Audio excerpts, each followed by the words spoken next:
ఈ మధ్య మా నాన్నగారు బ్యాంక్ వెళ్ళారు. ఈ బ్యాంక్లో సాయి గారు అనబడే ఒక బ్యాంక్ మేనేజర్ మా నాన్నకు గొప్ప మిత్రుడు. ఈ సాయి గారు అడిగారంట, ఏమంటే మీ అబ్బాయి కిడ్నీ డాక్టర్ కదా, మీ అబ్బాయిని కనుక్కోండి, ప్రపంచంలో కిడ్నీలు ఫెయిల్ అవడానికి నెంబర్ 1 రీజన్ ఏంటి అని. ఇంటికి వచ్చాక మా నాన్నగారు నన్ను క్వశ్చన్ అడిగారు, ఏంట్రా సాయి గారు అంటున్నారు ప్రపంచంలో కిడ్నీ జబ్బులు రావడానికి, కిడ్నీలు ఫెయిల్ అవడానికి నెంబర్ 1 కారణం ఏంటని.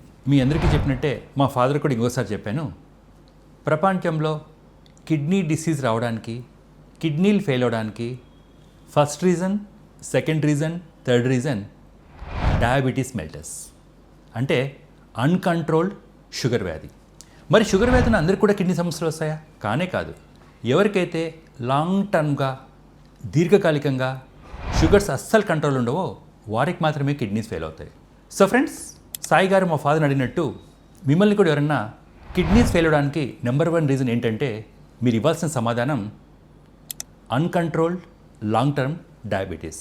సో ఫ్రెండ్స్, మీకు డయాబెటీస్ ఉంటే షుగర్ని కంట్రోల్ చేసుకోండి, డయాబెటీస్ లేకుంటే డయాబెటీస్ గురించి చెకప్ చేసుకోండి.